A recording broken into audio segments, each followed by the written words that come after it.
Bien le bonjour à tous, j'espère que vous allez bien. Alors on continue nos études de Matthieu 5 pour voir un peu ce sermon de la montagne, tout ce qu'il nous enseigne, même si bien sûr on ne peut pas avoir toutes les explications, ça serait beaucoup trop long et on n'a pas toutes les explications, mais on essaye de faire un petit peu un débriefing comme on dit, une première approche et peut-être qu'on reviendra dessus, ça serait une bonne idée de quand on termine tous les évangiles de revenir dessus, ça serait bien. Parfois on peut revenir quand on a des nouvelles idées. Et d'ailleurs, il y en a une que je vais vous dire qui est incroyable. Je crois que j'ai raté un épisode au niveau de quand Christ il est en train de leur dire en marche, soyez en courage, bienheureux celui qui. Quand on a déjà dit, il dit pas bienheureux. En fait, il est en train de leur dire, je dis ça à la barba, il est en train de leur dire, vous inquiétez pas, foncez, continuez. Quand il dit bienheureux les débonnaires, bienheureux les humbles, bienheureux les pauvres, c'est pas bienheureux la parole. La parole c'est ne vous inquiétez pas, allez-y. Et nous, on a tendance, enfin moi, j'ai pensé à ça ce matin. J'ai raté un épisode. Et je m'en excuse d'ailleurs. C'est pour ça que je veux le souligner maintenant. Je me disais, quand on lit ce texte, eh ben, on a tendance à se mettre dans la place de ceux à qui Jésus y parle. En marche, vas-y, continue, t'es un pauvre, vas-y, fonce. C'est une bonne interprétation, parce qu'on peut dire qu'il est en train de nous parler. On a déjà dit que le temps, dans la Bible, on appelle ça, bon, en hébreu, on appelle ça le vav conversif, d'accord? Ça veut dire quoi? L'aoriste en grec, ça veut dire quoi? Ça veut dire que c'est un temps passé, présent, futur à la fois. Ça veut dire que c'est pour ça, tu ne peux pas dire qu'il parle qu'à ces gens-là. Tu peux comprendre tu peux comprendre que le Christ, il te parle à toi. Disciple, c'est qui? C'est toi. Parce que c'est un temps, nous on a le présent, futur, passé, composé, toutes ces histoires-là. Dans l'écriture biblique, c'est un temps qu'on ne connaît pas. C'est un passé futur en même temps. Et ouais. Donc ça veut dire, voilà. Bon, on a la preuve quand on voit que Dieu il dit à Adam, ouais, tes enfants, ou il dit je sais pas quoi, Adam il n'a pas de père.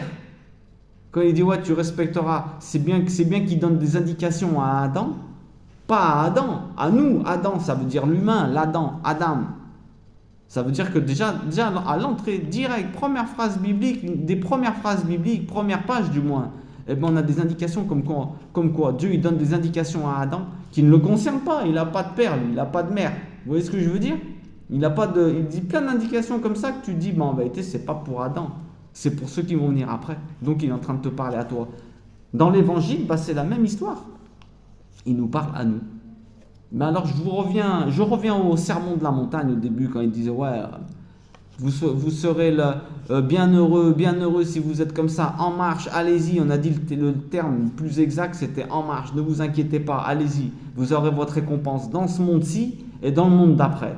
C'est incroyable ce qu'il est en train de nous dire, c'est incroyable.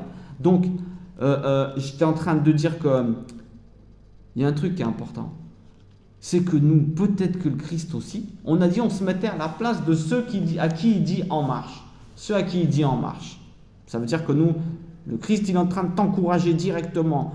T'es un pauvre d'esprit, t'inquiète. T'es un mec gentil qui fait du bien à tout le monde, t'inquiète pas, à la fin tu vas gagner. Même si on te prend pour un bête. Mais après, il enchaîne en disant, vous êtes le sel et la lumière de la terre. Alors ça veut dire quoi? Ça veut dire que le Christ, il est aussi également en train de nous montrer l'attitude qu'on doit avoir envers les personnes qui se sentent tristes, désolées, les pauvres d'esprit, ceux qui disent ouais, les débonnaires qui en ont marre de faire du bien, qui se disent ouais, je fais du bien, on profite de moi. Alors le Christ, il nous demande très certainement également de prendre sa place, d'être celui qui lui dit en marche, fonce, tu dois être le sel et la lumière.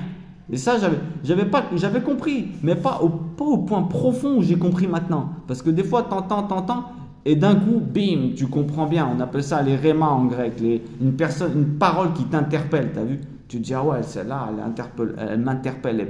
Et ben moi, je pense un peu. Là, je me suis fait interpeller ce matin quand j'étais en train de me préparer dans ma salle de bain. Et je me suis dit, oh, dans ma tête, je me suis fait interpeller par quelqu'un, mais dans ma tête, je me suis dit, attends, j'ai peut-être pas compris. Est-ce que vraiment je suis quelqu'un, et je te pose cette question là, à toi qui me regarde, est-ce que tu es du sel et de la lumière pour tous ceux qui sont autour de toi? Est-ce que tu prends la place du Christ? Parce que c'est ce qu'il demande. Quand il est parti d'ici, oui, il nous a encouragés avec toutes ces phrases.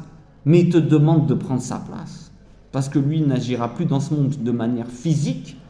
C'est à nous d'être... Il est dit, on est les mains de Dieu. De manière métaphorique, Dieu n'a pas de main. Mais pourquoi? Parce que pour agir dans ce monde matériel, il a besoin de nous. Donc ça veut dire quoi? Ça veut dire que quand... Est-ce que toi, tu es du sel et de la lumière? C'est ce que je me demande. Moi, sur moi. Et je te demande à toi. Est-ce que vraiment, tu es celui qui fait plaisir aux autres quand ils te voient? Tu les encourages. Tu sais la puissance... Est-ce que vous connaissez la puissance d'un encouragement sur quelqu'un? Est-ce que quand on t'encourage, toi, tu n'es pas comme un dingue? Tu n'es pas content? Est-ce que vous connaissez la puissance d'une parole gentille? D'un mot doux? D'un mot doux, un mot humble, une gentillesse, une douceur. Est-ce que courage, si tu es quelqu'un qui dit des mots gentils autour de toi, d'une gentillesse à ton fils, tu es prêt à mettre des likes, des pouces dans des vidéos à des gens, et tu n'as pas mis un like à ton fils ou à ta femme quand tu t'es levé, ou à ta maman si tu vis avec elle, ou à ton papa. C'est quand même dingue, Le diable, il a fait. Écoutez bien. L'esprit mauvais, il a fait qu'on a du mal à dire le bien aux gens. Et c'est terrible. Pourquoi? Parce qu'avec notre bouche, on leur donne une force qu'ils arrachent une porte. Je te garantis, tu dis à un petit, à un enfant, moi je crois en toi, t'inquiète pas, tu vas y arriver. Même si des fois tu fais un peu des bêtises, je sais que tu es quelqu'un de bien, mais t'en fais un médecin. La femme, elle dit à son mari, oh, mon amour, quand il se lève, elle lui dit un mot gentil, ça y est. Mon amour, il fait toute la maison. Il refait toute la maison, la tapisserie et tout, pour un mot gentil. Ta femme, tu lui dis, ma chérie, comment ça va? Tu la regardes avec un sourire, tu lui refais sa journée. Ta mère, j'en parle même pas. Est-ce que tu dis un mot gentil à ta mère? Un mot par jour. Est-ce qu'on dit ne serait-ce qu'un mot par jour gentil? Les sages, ils disent, il faut dire les 5 premiers mots de la journée, il faut qu'ils soient gentils. Premier contact de la journée, il faut que tu dises quelque chose de positif à la personne que tu rencontres. Est-ce qu'on fait ça? Nous, on dit du négatif sans aucun problème. Attention, quand on te dérange, on les dit. Mais est-ce que vraiment, moi je vous dis, est-ce qu'on prend le temps d'être le sel et la lumière? Est-ce que vraiment, on dit des gentillesses aux gens? Est-ce que vraiment tu les aides à être mieux? Un mot gentil, ça te coûte quoi? À ta femme, ma puce, ça te coûte quoi? Femme, à ton mari, parce que les femmes, elles ont des problèmes aussi à ce niveau-là. Elles ont du mal à dire des gentillesses à leur mari. Alors que le mari, il est encore plus sensible à ça. Le mari, tu lui dis une chose gentille, par exemple, il change une prise dans la maison. La femme, si elle lui dit, waouh, t'as fait un bon boulot là, bien joué, je suis contente de ce que t'as fait. Le mari refait la maison complète. Mais si la femme, elle lui dit, ouais, c'est ta maison aussi, il était temps que tu le fasses, il était temps. T'as rien compris. Dis un mot gentil. Après, la voisine, elle vient, elle lui dit, oh monsieur, merci, vous êtes sympa, vous m'avez tenu la porte dans l'allée. Et il part avec elle. Ne serait-ce que dans sa tête. Il se dit, waouh, une femme comme ça, là.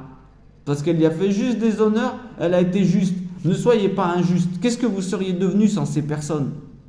Qu'est-ce que tu serais devenu sans ta femme? Réfléchis bien, t'aurais dit, j'en trouve une autre, qu'est-ce que t'en sais? Et sans ton mari, et sans tes enfants, qu'est-ce que tu serais sans eux? Et sans tes parents? Oh là là là. Et on se permet de ne pas dire un mot gentil. Oh, le Christ, il passe son temps à dire des mots gentils. Il dit à Pierre, tu t'appelles Shimon, celui qui écoute, mais tu vas t'appeler Céphas maintenant. Képhas, la pierre. Il lui dit, moi, je vais être une pierre. Ouais, direct, il l'encourage. Direct, il dit, tu t'inquiètes. Tu passes de celui qui écoutait tes mauvais penchants. Tu avais de l'écoute, mais tu écoutais aussi tes mauvais penchants. Peut-être qu'il était un peu tourné vers la violence, il disait. Mais maintenant, tu vas être une pierre, tu vas être solide, tu vas être stable, tu vas prendre le dessus. Et sur toi, je pourrais compter sur toi. Tu vas pouvoir transmettre la parole quand je m'en vais. Waouh, imagine-toi, il entendait ça. Il se dit, mais qu'est-ce qu'il me dit celui-là? Ah ouais, il croit en moi? Eh bien, il y a mis une puissance de malade. Il y a mis une puissance en lui qui s'en est rappelé toute sa vie. Il s'en est rappelé jusqu'à la fin. Quand Christ il était en train de se faire juger et flageller, quand il y en a qui croient que Pierre, il a renié. Il reniait, non, et qu'il avait peur. Mais vous vous rendez compte ce que vous êtes en train de dire? Je l'ai déjà dit et je le répète. Ils disaient que, écoutez bien, certains théologiens, les experts, qui ont fait des études poussées, ils disaient que quand ils sont allés chercher Jésus dans le jardin des Oliviers, ils étaient plus de 200. Avec des bâtons, tout ça, ils voulaient l'attraper. Et Pierre, qu'est-ce qu'il a fait? Il a pris une épée, il a sorti l'épée de son fourreau, il a coupé une oreille. Il était prêt à en découdre avec 200 personnes, des gardes entraînés et tout. Et vous croyez vraiment qu'après il allait avoir peur de trois serviteurs qui lui ont dit, ouais, deux femmes qui lui ont dit, oh excuse-moi, t'étais avec lui, on te reconnaît. Non, non, j'ai peur. Allez chercher plus loin. On a dit on juge positif quand on lit. Ces personnes-là, les apôtres, c'était vraiment comme Thomas, il a douté. Mais non, non, si Dieu le veut, on le verra ça. Mais vous croyez imaginez-vous le niveau qu'ils devaient avoir. Ils ont vécu 3 ans avec le Christ, ils l'ont vu faire des miracles comme ça, mais vous croyez que c'était des gens qui avaient le niveau que, je m'excuse, mais que nous on a. Non.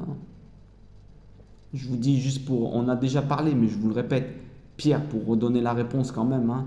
Pierre, s'il a renié, c'est parce que Jésus lui avait dit, tu fais rien, tu me laisses faire. Il pleurait d'écouter le Christ, parce que lui, il voulait certainement mettre des coups d'âge de partout là-bas, il voulait sortir de là-bas. Mais il s'est dit, si jamais je me fais attraper, la parole, elle ne pourra pas être transmise. Et il m'a dit, et lui, il devait être conscient que c'était le plus approprié. Lui, c'était le plus approprié pour transmettre la parole, qui avait le plus de charisme et tout. Alors, il devait se taire. Et il était en train de... Imagine-toi, tu vois ton meilleur ami qui est en train de se faire flageller. Ou même, tu vois un inconnu, tu as envie d'intervenir. Alors, imaginez-vous lui, ce qu'il devait ressentir. Et vous me dites qu'il avait peur, alors qu'il était prêt à se battre avec une épée contre 200 hommes dans un bois obscur, jardin des Oliviers, imaginez-vous. Hein. Donc voilà, il faut juger positif. Alors je vous disais, pour terminer cette brève introduction de 1/4 d'heure, je ne sais pas combien de temps elle dure, mais elle vaut la peine. Parce que j'avais raté cet épisode je ne sais pas si je vous ai dit ça, mais je vous le redis bien, et je me le dis à moi-même. Oh, est-ce que tu es vraiment du sel et de la lumière? Ce que le Christ il te demande. Est-ce que quand tu lis ce texte, tu es du côté, quand tu es opprimé, tu te dis, ouais, le Christ il m'a dit, en marche, en courage, tu vas t'en sortir? Mais est-ce que également je suis le Christ pour ceux qui sont mal?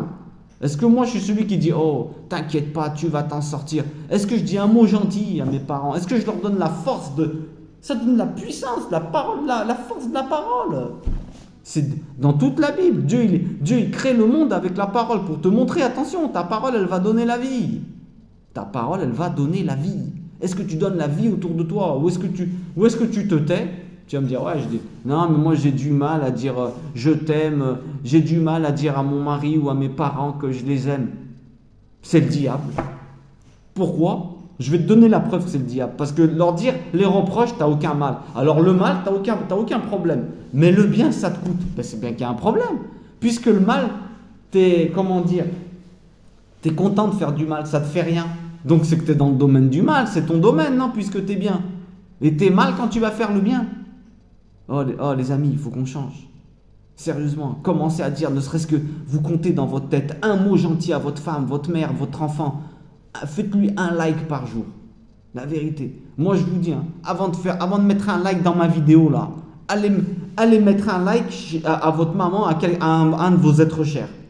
Dès que vous avez fait un like à un de vos êtres chers, à qui que ce soit, ta femme, ton enfant, ton fils, ton mari, qui que ce soit, après tu reviens, tu me mets un like à moi. Très important. Un mot gentil par jour, minimum.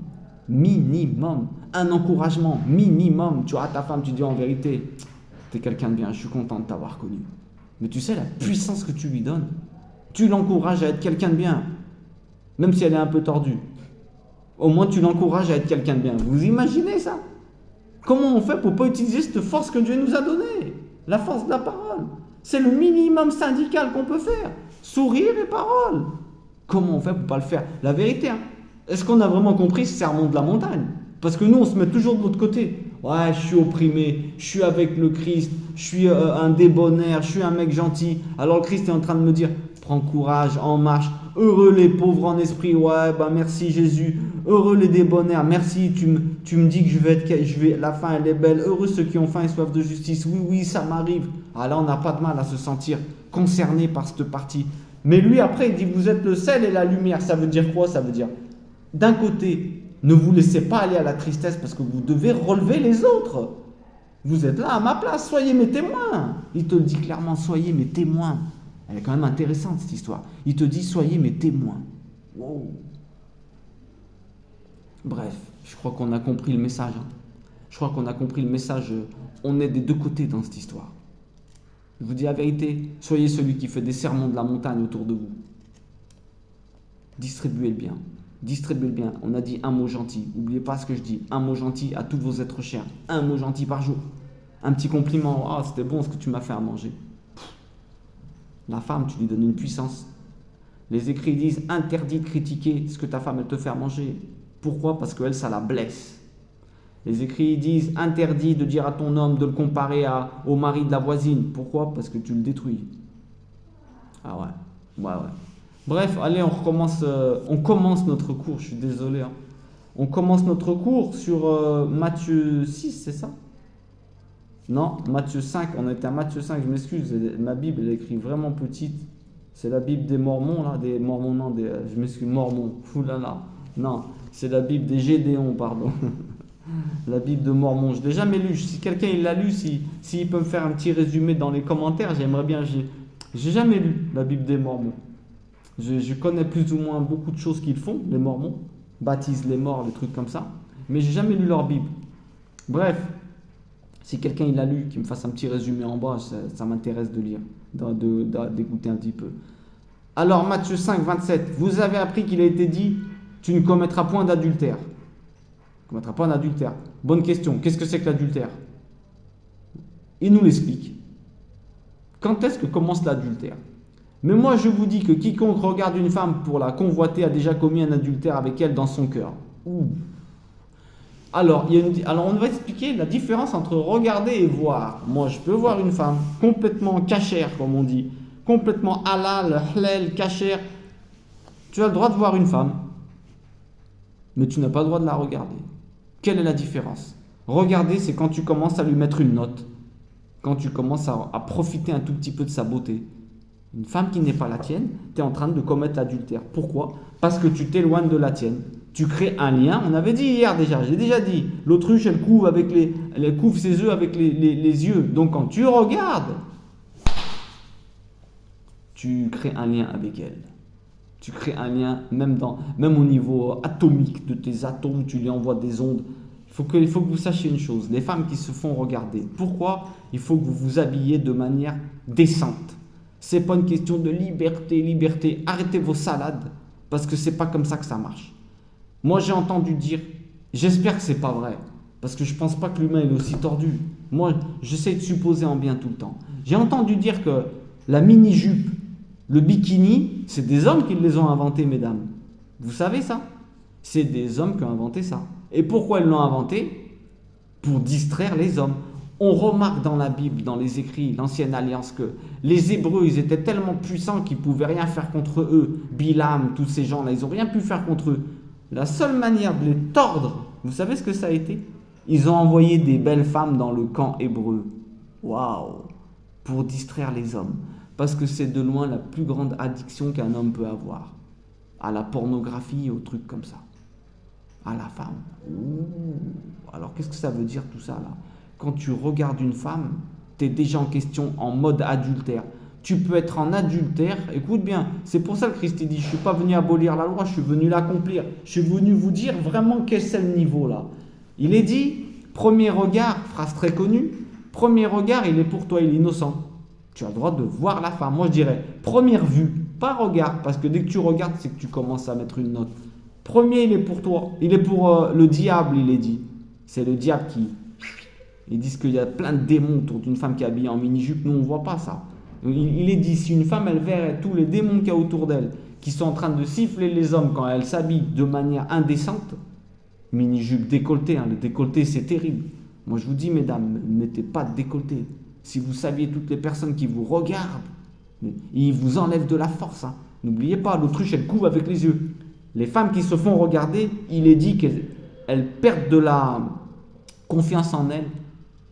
Et elle rentre dans la tristesse. Écoutez bien, l'énergie qui vous pompe les regards des gens là, qui n'ont rien à voir avec vos maris. Écoutez bien, il vous amène, votre âme elle est blessée, votre âme elle est blessée au point que vous tombez dans la tristesse et l'indécision. Vous savez, vous n'êtes jamais bien nulle part. La femme, elle se sent jamais bien nulle part. Ah non, mais je suis pas bien là. Oh, mais je suis avec Roger, mais j'en ai marre. Oh, je suis avec. Elle change de bon ami. Vous voyez ce que je veux dire? Instabilité totale dans sa tête et mal-être. Pourquoi? Mais parce que vous êtes fait pomper votre énergie par le regard des hommes. Imaginez Là, je suis en train de vous dire un truc, vous allez dire, il est complètement malade. Je suis complètement malade. Écoutez, c'est les écrits et les sages qui disent ça, c'est pas moi. Et je vous dis la vérité, l'homme qui regarde des femmes, moi je te dis, écoute-moi bien. Tu regardes des femmes, et attention avec TikTok, regardez-moi ça, Instagram, tout ça. Tu te mets à regarder, ils ont inventé les vidéos, les shorts, mais vous vous rendez pas compte. Le circuit de la récompense, hein, au niveau de la dopamine, cache comme ça là. Tu te lasses tout de suite. Ah, hop, tu as une récompense cash. Hop, je suis content.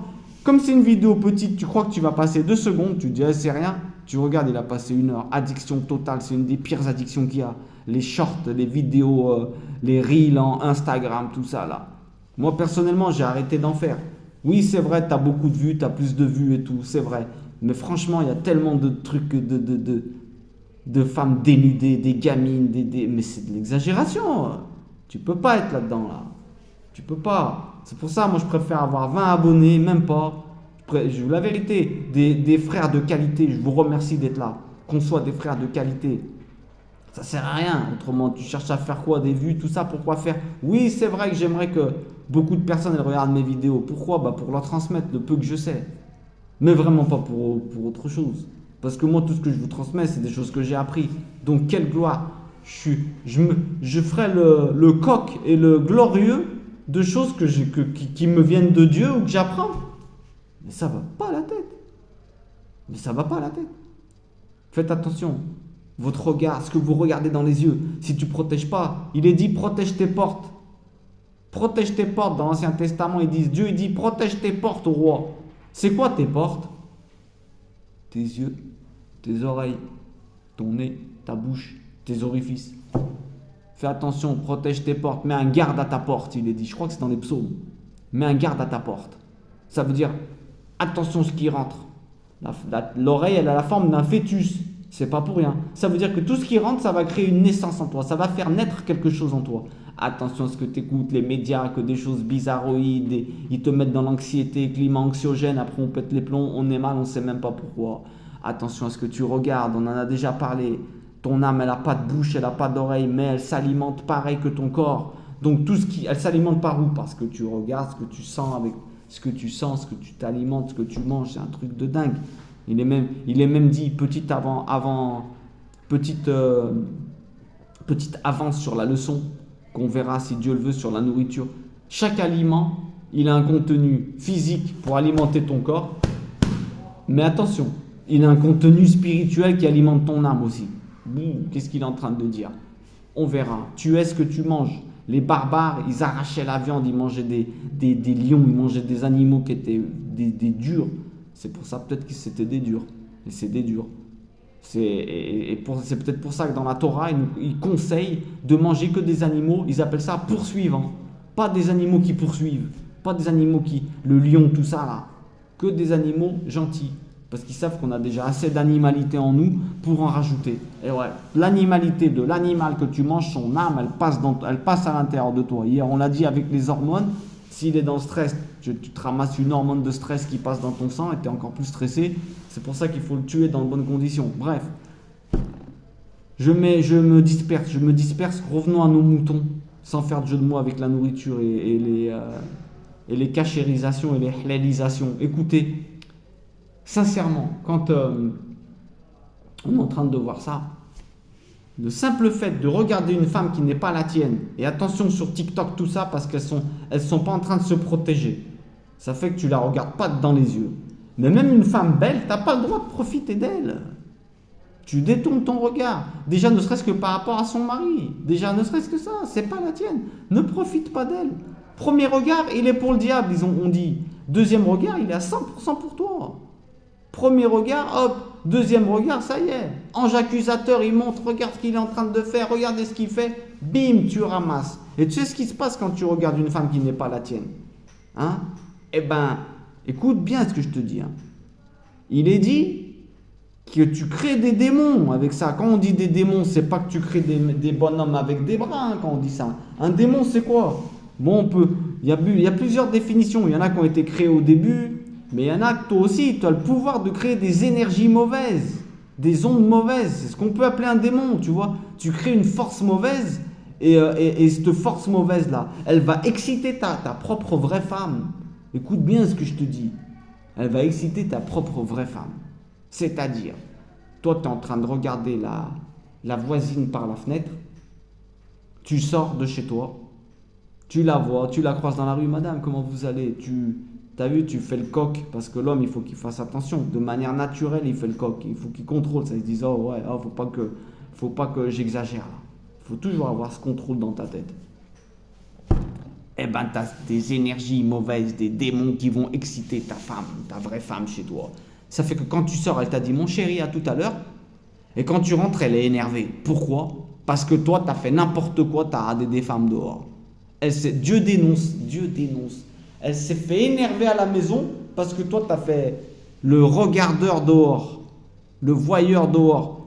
Je te dis, l'adultère, le Christ, il a dit clairement, tu es en situation d'adultère quand tu es assis dans ton salon et vous regardez un film et il y a une belle femme dénudée, moitié dénudée, et toi, tu es en train de la regarder, tu regardes ses formes normales. La société, elle est tordue, mes amis. Maintenant, à la télé, les couples, ils sont en train de regarder des films avec des femmes dénudées à la télé. Normal, la femme, elle est à côté, elle se dit, oh, mais ça fait rien. Ça fait pas rien. Ça fait pas rien. Ça fait rentrer des choses à l'intérieur de vous. Il y a des gens qui complexent, des femmes peuvent se dire, ah, comme elle est belle. Et il y a des maris qui se disent, wow, ma femme, elle serait comme ça. Adultère. Parler avec une femme, adultère. Regarder avec une femme, adultère. Le Christ, il t'a monté le niveau. Il t'a dit, ne prends pas le risque d'attrister ta femme. Il y en a qui disent, oh, mais nous, on se dit entre nous, lui qu'il est beau. Des couples entre eux, ils disent, ouais, oh, regarde comme il est beau. Ils se disent ça. La femme, elle dit à son mari, regarde comme il est beau. Mais qu'est-ce que c'est que ça? Et lui, il dit, regarde comme elle est belle, à sa femme. Mais vous allez pas, ils vont me dire, non, ça me fait rien. Ça te fait rien? Allez, arrête. Arrête tes salades, ça te fait rien. Si tu aimes ton mari, je parle. Hein. Je parle pas si tu le prends pour... si tu aimes ta femme et tout, il n'y a pas d'amour sans crainte. Hein. Attention, quand Dieu dit « craignez-moi hein, », ça veut dire quoi? Savoir, on craint, autrement il nous met 2 coups de bâton derrière la tête. Qu'est-ce que c'est que ce Dieu? Non. Craignez de me décevoir. C'est dans ce sens-là. Si tu ne crains pas de décevoir l'être aimé, c'est que tu ne l'aimes pas vraiment en vrai. Tu dois être dégoûté de le dégoûter. Tu vas dire, j'ai foiré là, je l'ai déçu. Il n'y a pas d'amour sans crainte, virgule, de décevoir. Pas d'amour sans crainte de décevoir. Ta femme, tes parents, tu dois te dire, mais j'ai peur de les décevoir. Pourquoi? Parce que je leur fais de la peine. Et même je peux les rendre malades. Une déception, ça peut rendre malade quelqu'un. Il sécrète du cortisol, allez vous renseigner. Le corps, l'âme psychosomatique. L'âme somatique, soma, le corps. Une tristesse peut faire en sorte que tu déclenches une maladie à l'intérieur d'une personne. Pourquoi? Parce que dès que le cortisol, l'hormone du stress, elle se lâche dans le corps, un liquide qui va dans le sang, écoutez bien la valeur que ça a. 5 minutes de cortisol, de cette hormone, hein, les reins, ils mettent 5 heures pour les éliminer. Ouh. Ça veut dire que pendant 5 heures, tu n'as pas de défense immunitaire. Parce que le corps, quand tu es sous état de stress, il coupe plein de fonctions pour que tu puisses répondre à la situation de stress qui est devant toi. Un lion, il arrive, il coupe plein de trucs, dont les défenses immunitaires. Il les coupe pour que toi, tu t'en ailles en courant, t'as vu, il réserve l'énergie pour d'autres endroits. Eh ben mon ami, tu attristes quelqu'un, tu le mets dans le stress, tu te stresses au boulot, écoutez, tu fais le stresser dans la vie pour rien parce que, je sais pas moi, je m'adresse aux femmes parce qu'il y a ton mari, il a marché par terre, tu lui cries dessus, tu te stresses, tu t'énerves, vous bagarrez. Le mari, tu prends la mort, tu parles mal à ta femme, tu restes comme ça au boulot, tu fais le... rappelez-vous de la statistique. 5 minutes de stress, 5 minutes de tristesse, 5 heures sans défense immunitaire. Allez-y mes amis. Allez-y mes amis. Stressez les gens, attristez-les, laissez-vous attrister bêtement, stressez-vous. Vous allez voir le résultat. C'est pas des blagues, hein. C'est la neuroscience qui dit ça. Faites des recherches, vous verrez. J'invente rien. Dans mes cours, j'invente rien. Alors maintenant, je vous dis une chose. Faites attention aux femmes que vous regardez. Parce que, et d'un, vous êtes en train de leur pomper leur énergie. Et de deux, l'homme qui regarde des femmes, c'est clair et net. Il est dit qu'il sombre dans la tristesse et la solitude. La tristesse et la solitude. Et regarde voir si c'est pas vrai. Tu as des femmes et tout, après tu reviens à ta réalité. Tu te dis, mais qu'est-ce que c'est que ça? Je suis dégoûté. Alors qu'est-ce que tu fais? Tu retournes voir des femmes. Téléphone portable, tout ça. Faites attention à ce que vous regardez. Ne commettez pas d'adultère. Ne commettez pas d'adultère. Ne croyez pas que l'adultère, il s'arrête, il commence. Non, exactement. Ne pensez pas que l'adultère, il commence quand tu commences à toucher une femme. Ou non, non. Le Christ, il t'a dit, je suis venu, il n'y a pas un iota qui va échapper de la loi. Et je suis venu la parfaire. Je suis venu l'accomplir. C'est-à-dire, vous montrer comment réellement accomplir ce qui est écrit. Parce que peut-être qu'à cette époque, il y en a qui disaient « Ouais, moi je regarde les femmes et tout, mais tant que je fais rien, il n'y a pas de problème. » Ah bon? Eh bien, c'est pire de pécher à l'intérieur qu'à l'extérieur. Il y a des sages, ils disent ça. Pourquoi? Parce que si tu pêches avec ton extérieur, eh ben, tu vas te repentir et tout. Mais dans ta tête, tu as commis le péché, tu t'es imaginé des choses, tu as fait des choses, mais tu ne fais pas ta tchouva, ton retour en arrière. Tu ne fais pas ta repentance, puisque tu l'as pas fait en tant qu'acte.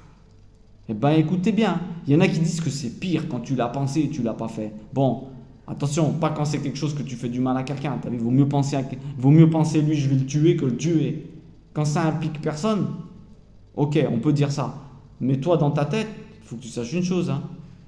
Tu peux commettre des péchés que dans ta tête quand tu vas me dire, ah, mais alors je culpabilise chaque fois que je pense à quelque chose de mauvais. Non, non, non, non, non, non, c'est pas ça que je suis en train de te dire.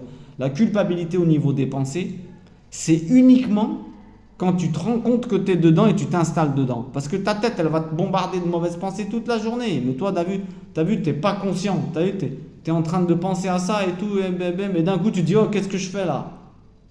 Si quand tu réagis, tu vois, si quand tu réagis que tu es dans une mauvaise pensée, tu te dis, oh, et tu coupes, t'es pas en péché, mon ami. Parce que les pensées, elles sont là pour te défoncer la tête et pour t'arranger ta vie. Hein. Mais tu en as des deux côtés. Hein. Bam, bam, bam. Les pensées, elles viennent de ce que tu regardes, de ce que tu entends. Voilà pourquoi il faut faire attention. Alors attention, mes amis. Ne pensez surtout pas que l'adultère, il commence quand tu fais l'acte avec une femme. Situation d'adultère, dès que tu regardes, hop, bim, allez, ça y est, waouh, pas bon là-haut. Retiens-toi, ne la regarde pas. Ne regardez pas les femmes. Je vous dis, les amis, je sais que c'est dur pour les hommes. On a un détecteur naturel et il est dit qu'il y a plein de démons autour d'elle qui sifflent pour qu'on regarde. Faites l'effort de ne pas regarder. Et mesdames, faites l'effort de vous habiller de manière qu'on n'ait pas à vous regarder. La vérité, pensez à nous, pensez aux autres femmes qui sont peut-être moins jolies que vous et que vous attristez quand elles vous voient. Wow, regarde comme elle est, elle. Ayez de la délicatesse. Pensez aux maris des autres femmes que quand ils vous voient, ils vont faire l'adultère dans leur tête avec leur femme. Et c'est là où vous allez payer la facture. Parce que je m'excuse, hein, j'ai oublié de dire ça. Une femme qui est habillée de manière attirante, tous les hommes qui chuteront, je m'excuse, quand une bombe elle éclate, il ne faut pas forcément aller voir là où la bombe elle a éclaté pour trouver le coupable. Il faut aller voir celui qui a appuyé sur le bouton. La bombe elle éclate à Hiroshima, c'est qui a appuyé sur le bouton? Hein? Qui est-ce qui a allumé la mèche quand une bombe elle éclate dans la tête d'un homme et il te regarde? C'est toi. Donc la facture d'une femme qui se montre trop sur internet, toutes ces histoires, les photos en maillot de bain, mais ça va pas à la tête. Écoutez bien. Vous ferez, attends, je vais dire un truc incroyable juste après là. Mais tous les hommes qui vont vous regarder, vous êtes coupables de leur chute. Vous allez payer de la facture pour chacun des hommes. T'imagines, tu mets ta photo sur internet. Tous ceux qui vont regarder des millions, comment tu vas réparer ça? Tu es coupable de tous ceux qui te regardent, qui font l'adultère dans leur tête. Comment tu répares ça? Vas-y, dis-moi comment tu répares ça. En te repentant, en enlevant toutes ces photos. Voilà ce qu'il faut faire. Repends-toi tout de suite, dis oh, je regrette, Seigneur, fais qu'ils oublient mes formes, fais qu'ils les oublient. Maintenant, je recommence à zéro. Comme quand tu as dit des bêtises, Seigneur, ou quand tu as menti, Seigneur, fais qu'ils oublient, que tu peux pas réparer, fais qu'ils oublient, fais qu'ils oublient. Excuse-moi, je voulais pas. Incroyable hein, ce qu'on est en train de dire. C'est incroyable ce qu'on est en train de dire. Tous ceux qui vous regardent, vous allez payer la facture. Et je vous dis, pour celles qui font des photos en maillot de bain là, je pose une question. Est-ce que vous feriez des photos en petite tenue? Non. Pourquoi? Ça va pas la tête. Alors maintenant je te demande, pour que tu vois la société comment elle nous a tordus, et je finis avec ça. Hein, tu ferais pas de photos en petite tenue sur ton Instagram, TikTok, tout ça là. Hein, ben non, Facebook non. Il faut pas être folle. Petite tenue, t'as vu, c'est... Alors maintenant, tu m'expliques la différence entre un bikini et la petite tenue. Vas-y, dis-moi. Je vous laisse réfléchir là-dessus. Quelle est la différence entre un bikini et la petite tenue? Ta copine ou tes copines qui vont avec toi hein, à la plage, elles sont toutes en bikini. Et si l'après-midi, tu vas les chercher pour aller... Le soir, tu dis, allez, venez, on va manger une glace. Les mêmes personnes. Et quand tu rentres chez elle, tu rentres, t'as vu, tu t'es pas rendu compte, elle est en petite tenue vite fait, elle va partir en courant. Alors toute l'après-midi, tu l'as vu comme ça.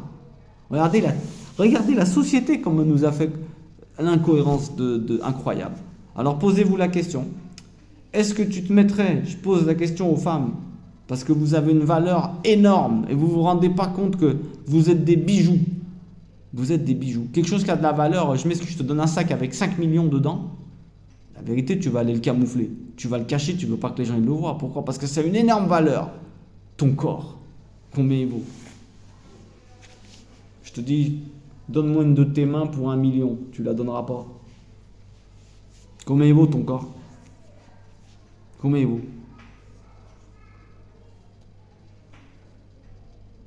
Bon, sur ce, que Dieu aide les hommes à ne pas regarder les femmes, à rester fidèles.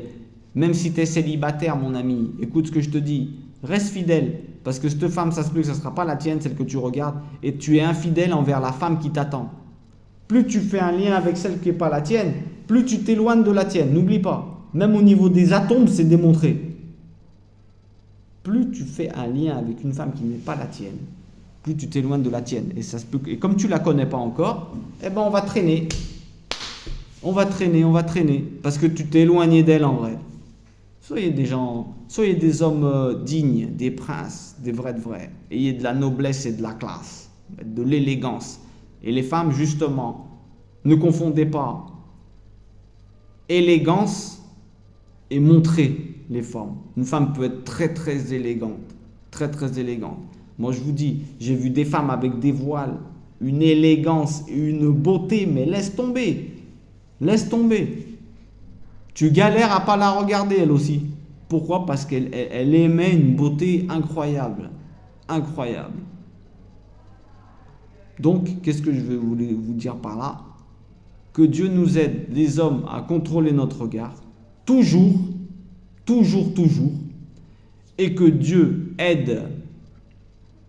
Quand j'ai dit là, ouais, tu galères à pas regarder une femme comme ça, c'est pas dans le sens c'est dans le sens que c'est quelqu'un qui est pour vous dire qu'elle est très très belle. C'est pas que je vais la regarder ou qu'on doit la regarder ou qu'on galère. Non, loin de là. Normalement, Dieu il nous aide et on la regarde pas. Attention.